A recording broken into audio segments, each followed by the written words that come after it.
In 1875, the Ottoman Empire, one of the most powerful empires in history, which had ruled the Middle East for 400 years, went completely bankrupt.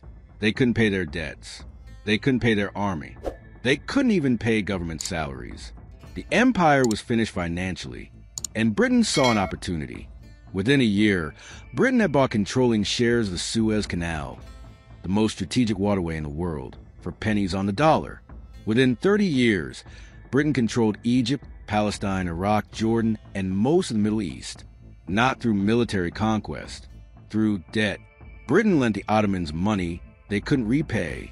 Then, when the Ottomans defaulted, Britain took control of Ottoman territory and resources as payment. It was the greatest debt trap in history, and it created the modern Middle East.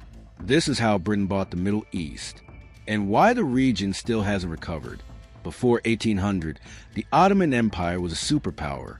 They controlled the Middle East, North Africa, and southeastern Europe. Their population exceeded 30 million. Constantinople was one of the richest cities in the world. But by the early 1800s, the Ottomans had a problem. They were falling behind Europe in technology, military power, and economic development. Europe industrialized. The Ottomans didn't.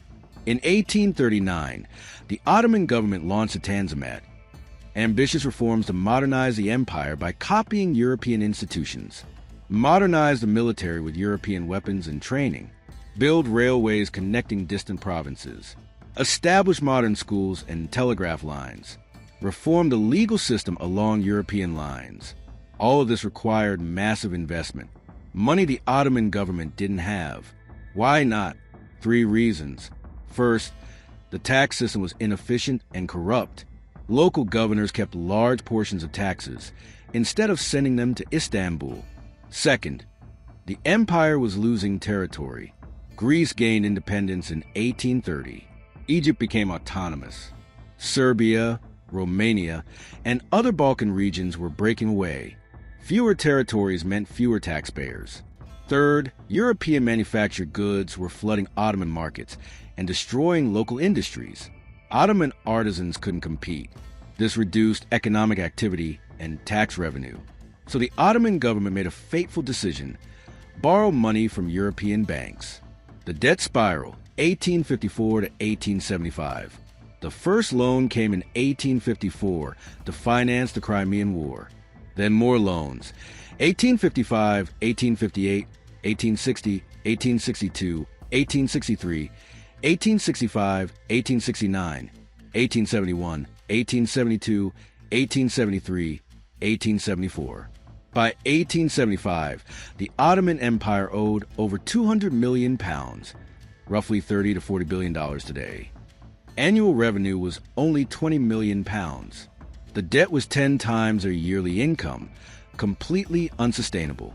The predatory terms. European banks charged 6 to 12% interest, high rates because the Ottomans were considered risky. But here's the trap. Loans were issued at a discount. The Ottomans might receive only 80 pounds for every 100 pounds of debt, but had to repay the full 100 pound plus interest. Effective interest rates were actually 15 to 20%. Worse, the Ottomans had to pledge specific revenues as collateral: customs duties, tax revenues from provinces, monopoly revenues from salt and tobacco. If they defaulted, European creditors could seize these revenue sources. By the early 1870s, the Ottoman government spent over 50% of annual revenue just paying interest on debt, not even touching the principal. They borrowed more money just to pay interest on old loans. Classic debt spiral. In October 1875, the Ottoman Empire declared bankruptcy. They could only pay half of what they owed. European creditors were furious, and Britain moved fast to claim the first prize. The Suez Canal opened in 1869, connecting the Mediterranean to the Red Sea. It cut travel time from London to India from 3 to 4 months to 3 to 4 weeks. It was the most strategically important waterway in the world.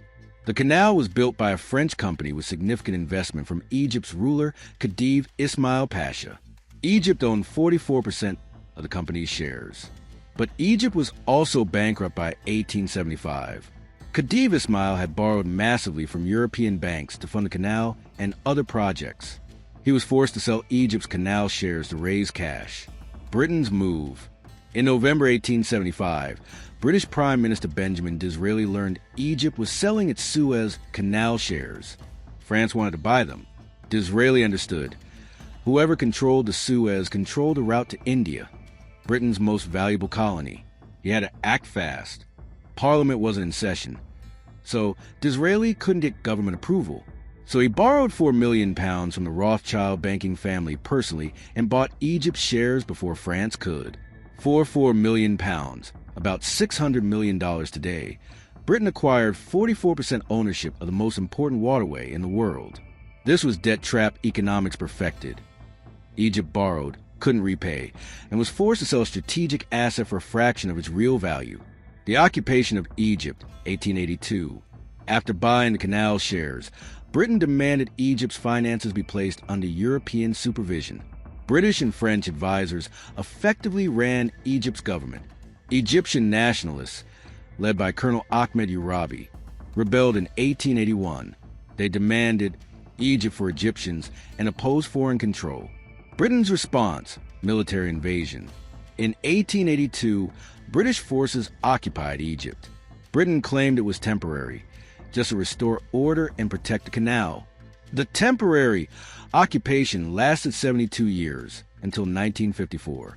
Egypt wasn't formally a British colony, but Britain controlled Egypt's government, military, economy, and foreign policy, all because Egypt fell into a debt trap.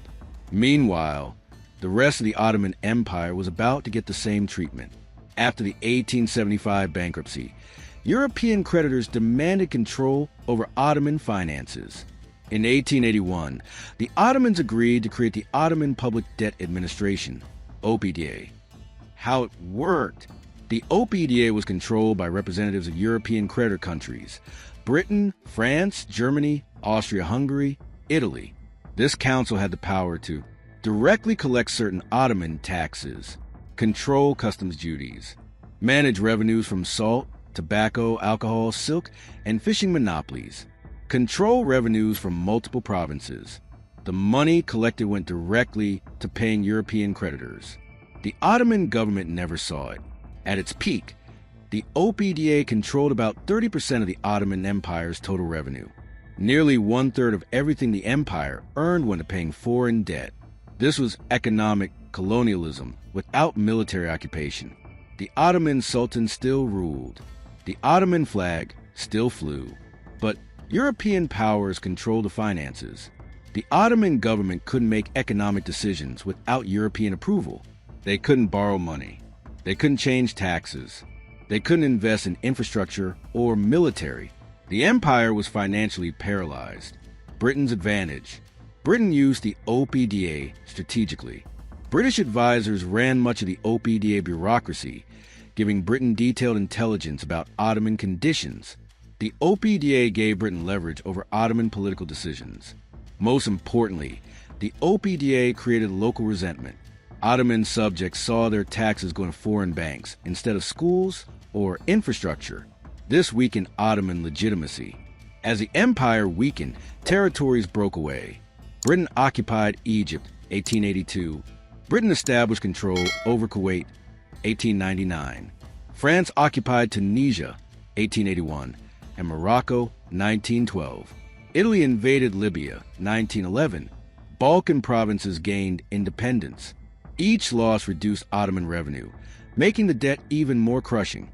By 1914, the Ottoman Empire was called the sick man of Europe, alive in name only, kept weak but not completely dead by European powers who found this useful. Then World War I gave Britain the excuse to finish the job. When World War I began in 1914, the Ottoman Empire allied with Germany against Britain, France, and Russia. This gave Britain the perfect excuse to dismantle the empire and seize the Middle East. Britain fought the Ottomans on multiple fronts. Palestine. British forces invaded from Egypt, capturing Jerusalem, 1917. Iraq. British forces invaded from the Persian Gulf, capturing Baghdad, 1917. Arabia. Britain supported Arab rebels led by Shuri Hussein, who revolted against Ottoman rule. By 1918, Ottoman forces were defeated. British troops occupied Jerusalem, Damascus, Baghdad, and most of the Middle East. The Sykes-Picot Agreement, 1916. Before the war even ended, Britain and France secretly divided Ottoman territories. The Sykes-Picot Agreement drew lines on a map. Britain would control Palestine, Jordan, Iraq, Kuwait. France would control Syria, Lebanon. These borders had nothing to do with ethnic groups, religious sects, or historical boundaries. They were drawn in offices in London and Paris. The contradictory promises. To defeat the Ottomans, Britain made contradictory promises. To the Arabs, 1915 to 1916, Britain promised Arab independence in exchange for support against the Ottomans. To the French, 1916, Britain secretly agreed to divide the Middle East with France. To the Jews, 1917, Britain issued the Balfour Declaration promising support for a national home for the Jewish people in Palestine. Britain promised the same territories to 3 different groups. When Arabs discovered these contradictions after the war, they felt betrayed. The Mandate System, after World War I. The Treaty of Sèvres, 1920, officially dismantled the Ottoman Empire. Former Ottoman territories became League of Nations mandates, supposedly temporary arrangements where Britain and France would govern until territories were ready for independence. In reality, mandates were colonialism with a different name. Britain got Palestine, Jordan, Transjordan, and Iraq. France got Syria and Lebanon. The mandate system created countries that had never existed: Iraq, Jordan, Lebanon, Syria. These were artificial creations designed to serve British and French interests. The debt trap was complete. Britain had lent money to the Ottomans, used bankruptcy to seize Ottoman finances, and finally used World War I to take direct control of Ottoman territories. Britain had bought the Middle East with debt. The Ottoman debt trap and British takeover created the modern Middle East, and the consequences are still playing out today. Artificial borders. The borders Britain and France drew in 1916 to 1920 still exist, and they're still causing conflicts. Iraq. 3 different groups, Kurds, Sunni Arabs, Shia Arabs, forced into one country. They've been fighting ever since. Coups, civil wars, sectarian violence, ISIS. Syria. Multiple ethnic and religious groups with no history of unity forced together, leading to decades of instability and civil war. Palestine/Israel. Britain's contradictory promises created a conflict that's lasted over 100 years with no resolution in sight. Jordan, an entirely artificial country created as a gift to Britain's Arab allies. Lebanon, carved out of Syria with an artificial religious balance that collapsed into civil war. These borders guaranteed permanent instability, which was partly the point. Weak, divided states couldn't challenge British interests. The petroleum prize. Here's the ultimate irony. When Britain took control of the Middle East, oil hadn't been discovered yet in most of the region. Iraq's oil was discovered in 1927, Saudi oil in 1938, Kuwait's massive reserves in the 1930s. Britain conquered the Middle East for strategic reasons, controlling routes to India, protecting the Suez Canal. They accidentally acquired the world's largest petroleum reserves. For decades, British and American oil companies exploited Middle Eastern oil, while local countries received only small royalties. The wealth extracted dwarfed the original Ottoman debts many times over. Economic underdevelopment. The debt trap and colonialism left the Middle East economically underdeveloped. Instead of diversified economies, the British focused on extracting resources, primarily oil. Local manufacturing was discouraged to protect British industries. Education systems produced colonial administrators, not entrepreneurs. Many Middle Eastern countries remain dependent on oil exports today. Economies built around extraction rather than innovation. The resentment. The debt trap created deep resentment toward Western powers that persists today. Middle Easterners remember Britain promised independence, then reneged.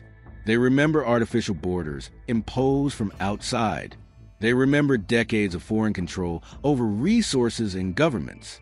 This historical memory shapes current attitudes toward Western intervention and economic programs. Many see these as neocolonialism, the debt trap in new forms. In 1875, the Ottoman Empire went bankrupt. They owed European banks more than they could ever repay. Britain saw an opportunity. They bought the Suez Canal for pennies. They occupied Egypt. They controlled Ottoman finances through the Public Debt Administration. Finally, they used World War I to conquer and partition the entire Middle East. Britain didn't invade the Ottoman Empire at its peak.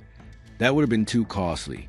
Instead, they lent the Ottomans money, waited for default, and then took what they wanted as payment.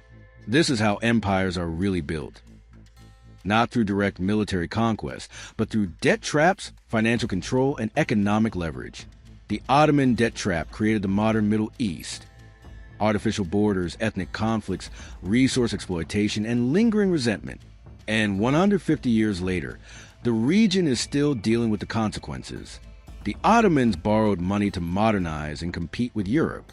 Instead, they destroyed themselves and handed control to the very powers they were trying to match.